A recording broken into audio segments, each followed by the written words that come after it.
Chapter 16. Most remarkable. Several miles south of the cabin, upon a strip of sandy beach, stood two old men arguing. Before them stretched the broad Atlantic. At their backs was the dark continent. Close around them loomed the impenetrable blackness of the jungle. Savage beasts roared and growled. Noises hideous and weird assailed their ears. They had wandered for miles in search of their camp, but always in the wrong direction. They were as hopelessly lost as though they suddenly had been transported to another world. At such a time, indeed, every fiber of their combined intellects must have been concentrated upon the vital question of the minute, the life and death question, to them, of retracing their steps to camp. Samuel T. Philander was speaking. "But, my dear Professor," he was saying, "I will maintain that but for the victories of Ferdinand and Isabella over the 15th century Moors in Spain, the world would be today 1,000 years in advance of where we now find ourselves. The Moors were essentially a tolerant, broad-minded, liberal race of agriculturalists, artisans, and merchants, the very type of people that has made possible such civilization as we find today in America and Europe, while the Spaniards—" "Tut, dear Mr. Philander," interrupted Professor Porter. "Their religion positively precluded the possibilities you suggest. Moslemism is, and always will be, a blight on that scientific progress which has marked—" "Bless me, Professor," interjected Mr. Philander, who had turned his gaze toward the jungle. "There seems to be someone approaching." Professor Archimedes Q. Porter turned in the direction indicated by the near-sighted Mr. Philander. "Tut, Mr. Philander," he chided. "How often must I urge you to seek that absolute concentration of your mental faculties, which alone may permit you to bring to bear the highest powers of intellectuality upon the momentous problems which naturally fall to the lot of great minds? And now I find you guilty of a most flagrant breach of courtesy in interrupting my learned discussion to call attention to a mere quadruped of the genus Felis. As I was saying, Mr. "Heavens, Professor! A lion?" cried Mr. Philander, straining his weak eyes toward the dim figure outlined against the dark tropical underbrush. Yes, Mr. Philander, if you insist upon employing slang in your discourse, a lion. But, as I was saying—" "Bless me, Professor," again interrupted Mr. Philander, "permit me to suggest that doubtless the Moors, who were conquered in the 15th century, will continue in that most regrettable condition for the time being at least, even though we postpone discussion of that world calamity until we may attain the enchanting view of you, Felis carnivora, which distance proverbially is credited with lending." In the meantime, the lion had approached with quiet dignity to within 10 paces of the two men, where he stood curiously watching them. The moonlight flooded the beach, and the strange group stood out in bold relief against the yellow sand. Most reprehensible, exclaimed Professor Porter, with a faint trace of irritation in his voice. "Never, Mr. Philander, never before in my life have I known one of these animals to be permitted to roam at large from its cage. I shall most certainly report this outrageous breach of ethics to the directors of the adjacent zoological garden." "Quite right, Professor," agreed Mr. Philander. "And the sooner it is done, the better. Let us start now." Seizing the professor by the arm, Mr. Philander set off in the direction that would put the greatest distance between themselves and the lion. They had proceeded but a short distance when a backward glance revealed to the horrified gaze of Mr. Philander that the lion was following them. He tightened his grip upon the protesting professor and increased his speed. They had proceeded but a short distance when a backward glance revealed to the horrified gaze of Mr. Philander that the lion was following them. He tightened his grip upon the protesting professor and increased his speed. "As I was saying, Mr. Philander," repeated Professor Porter. Mr. Philander took another hasty glance rearward. The lion also had quickened his gait, and was doggedly maintaining an unvarying distance behind them. "He is following us!" gasped Mr. Philander, breaking into a run. Tut, Mr. Philander," remonstrated the professor. "This unceasingly haste is most unbecoming to men of letters. What will our friends think of us, who may chance to be upon the street and witness our frivolous antics? Pray, let us proceed with more decorum." Mr. Philander stole another observation astern. The lion was bounding along in easy leaps, scarce 5 paces behind. Mr. Philander dropped the professor's arm and broke into a mad orgy of speed that would have done credit to any varsity track team. "As I was saying, Mr. Philander," screamed Professor Porter, as, metaphorically speaking, he himself threw her into a high. He, too, had caught a fleeting backward glimpse of the cruel yellow eyes and half-opened mouth within startling proximity of his person. With streaming coat-tails and shiny silk hat, Professor Archimedes Q. Porter fled through the moonlight, close upon the heels of Mr. Samuel T. Philander. Before them, a point of the jungle ran out toward a narrow promontory, and it was for the heaven of the trees he saw there that Mr. Samuel T. Philander directed his prodigious leaps and bounds, while from the shadows of this same spot peered two keen eyes in interested appreciation of the race. It was Tarzan of the Apes who watched, with a face, a grin, this odd game of follow the leader. He knew the two men were safe enough from attack, in so far as the lion was concerned. The very fact that Numa had foregone such easy prey at all convinced the wise forest craft of Tarzan that Numa's belly was already full. The lion might stalk them until hungry again, but the chances were that if not angered, he would soon tire of the sport and slink away to his jungle lair. Really, the one great danger was that one of the men might stumble and fall, and then the yellow devil would be upon him in a moment, and the joy of the kill would be too great a temptation to withstand. So Tarzan swung quickly to a lower limb in line with the approaching fugitives, and as Mr. Samuel T. Philander came panting and blowing beneath him, already too spent to struggle up to the safety of the limb, Tarzan reached down and grasped him by the collar of his coat, yanked him to the limb by his side. Another moment brought the professor within the sphere of the friendly grip, and he, too, was drawn upward to a safety, just as the baffled Numa, with a roar, leaped to recover his vanishing quarry. For a moment the two men clung panting to the great branch, but Tarzan squatted with his back to the stem of the tree, watching them with mingled curiosity and amusement. It was the professor who first broke the silence. "I am deeply pained, Mr. Philander, that you should have evinced such a paucity of manly courage in the presence of one of the lower orders, and by your crass timidity have caused me to exert myself to such an unaccustomed degree, in order that I might resume my discourse. As I was saying, Mr. Philander, when you interrupted me, the Moors—" "Professor Archimedes Q. Porter," broke in Mr. Philander, in icy tones, "the time has arrived when patience becomes a crime and mayhem appears garbed in the mantle of virtue. You have accused me of cowardice. You have insinuated that you ran only to overtake me, not to escape the clutches of the lion. Have a care, Professor Archimedes Q. Porter. I am a desperate man. Goaded by long-suffering patience, the worm will turn." "Tut-tut, Mr. Philander, tut-tut," cautioned Professor Porter. "You forget yourself." "I forget nothing as yet, Professor Archimedes Q. Porter. But believe me, sir, I am teetering on the verge of forgetfulness as your exalted position in the world of science and your gray hairs." The professor sat in silence for a few minutes, and the darkness hid the grim smile that wreathed his wrinkled countenance. Presently he spoke.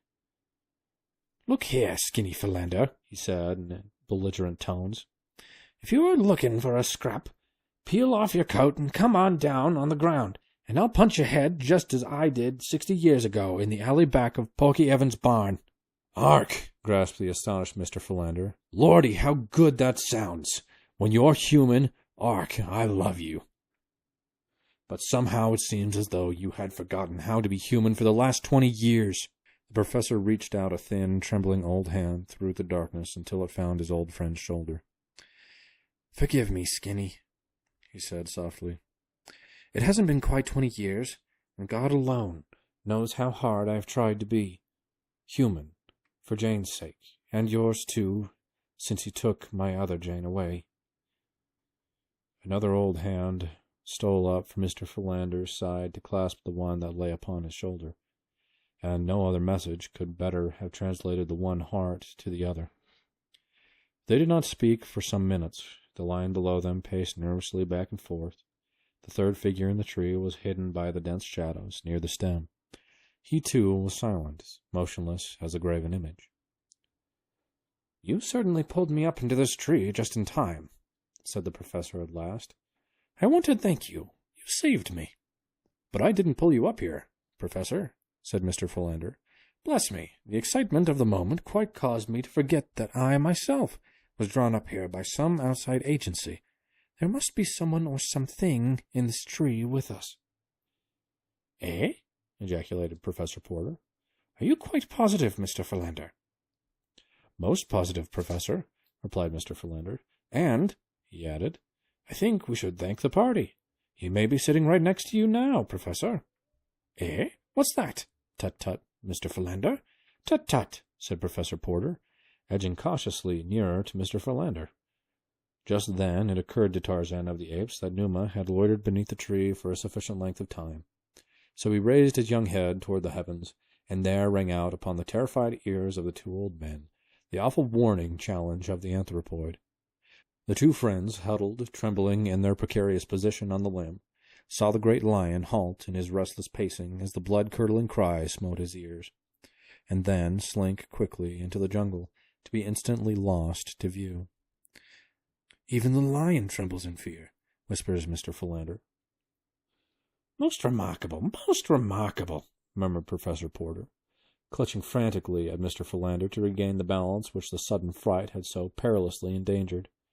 Unfortunately for them both, Mr. Philander's center of equilibrium was at that very moment hanging upon the ragged edge of nothing, so that it needed but the gentle impetus supplied by the additional weight of Professor Porter's body to topple the devoted secretary from the limb. For a moment they swayed uncertainly, and then, with mingled and most unscholarly shrieks, they pitched headlong from the tree, locked in frenzied embrace. It was quite some moments ere either moved, for both were positive that any such attempt would reveal so many breaks and fractures as to make further progress impossible. At length Professor Porter made an attempt to move one leg. To his surprise, it responded to his will as in days gone by. He now drew up its mate and stretched it forth again. Most remarkable, he murmured. "Thank God, Professor," whispered Mr. Philander, fervently. "You are not dead, then?" "Tut-tut, Mr. Philander, tut-tut," cautioned Professor Porter. "I do not know with accuracy as yet." With infinite solicitude, Professor Porter wiggled his right arm. Joy! It was intact. Breathlessly, he waved his left arm above his prostrate body. It waved. Most remarkable, he said.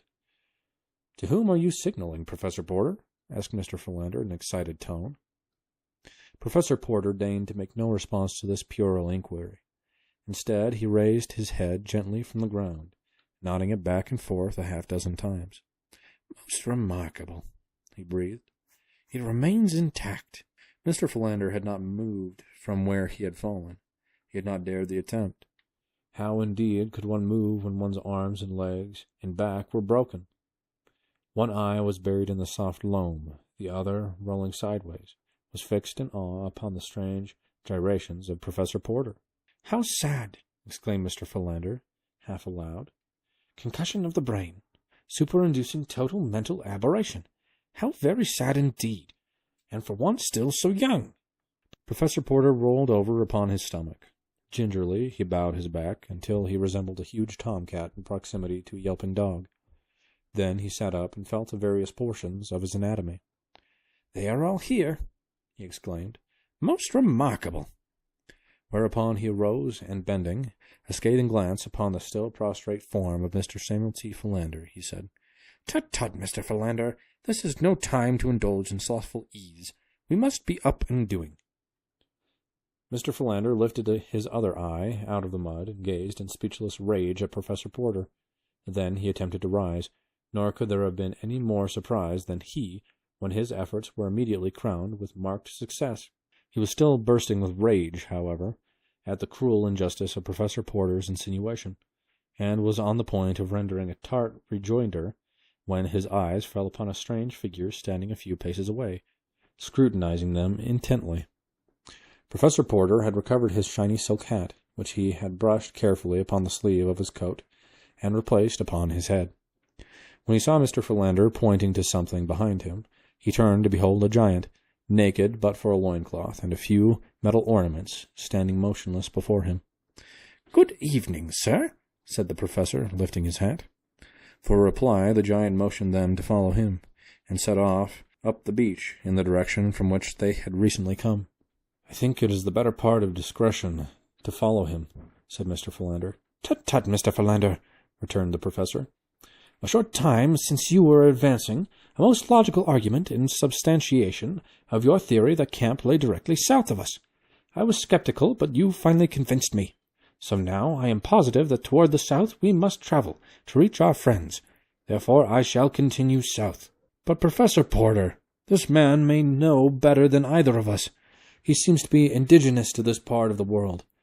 Let us at least follow him for a short distance." "Tut, tut, Mr. Philander," repeated the professor. "I am a difficult man to convince, but when once convinced, my decision is unalterable. I shall continue in the proper direction if I have to circumambulate the continent of Africa to reach my destination." Further argument was interrupted by Tarzan, who, seeing that these strange men were not following him, had returned to their side. Again he beckoned them, but still they stood in argument. Presently the ape-man lost patience with their stupid ignorance. He grasped the frightened Mr. Philander by the shoulder, and before that worthy gentleman knew whether he was being killed or merely maimed for life, Tarzan had tied one end of his rope securely about Mr. Philander's neck. "Tut, tut, Mr. Philander," remonstrated Professor Porter. "It is most unbeseeming in you to submit to such indignities." But scarcely were the words out of his mouth, ere he too had been seized and securely bound by the neck with the same rope. Then Tarzan set off toward the north, leading the now thoroughly frightened professor and his secretary. In deathly silence they proceeded for what seemed hours to the two tired and hopeless old men. But presently, as they topped a little rise of ground, they were overjoyed to see the cabin lying before them, not 100 yards distant. Here Tarzan released them, and pointing toward the little building, vanished into the jungle beside them. "Most remarkable," gasped the professor. "But you see, Mr. Philander, that I was quite right, as usual, and but for your stubborn wilfulness, we should have escaped a series of most humiliating, not to say dangerous accidents. Pray allow yourself to be guided by a more mature and practical mind hereafter, when in need of wise counsel." Mr. Samuel T. Philander was too much relieved at the happy outcome to their adventure to take umbrage at the professor's cruel fling. Instead, he grasped his friend's arm and hastened him forward in the direction of the cabin. It was a much relieved party of castaways that found itself once more united. Dawn discovered them, still recounting their various adventures, and speculating upon the identity of the strange guardian and protector they had found on the savage shore. Esmeralda was positive that it was none other than an angel of the Lord sent down especially to watch over them. "Had you seen him devour the raw meat of the lion, Esmeralda," laughed Clayton, "you would have thought him a very material angel." "There was nothing heavenly about his voice," said Jane Porter, with a little shudder at the recollection of the awful roar which had followed the killing of the lioness. "Nor did it precisely comport with my perceived ideas of the dignity of divine messengers," remarked Professor Porter. "When the gentleman tied two highly respectable and erudite scholars neck to neck and dragged them through the jungle as though they had been cows."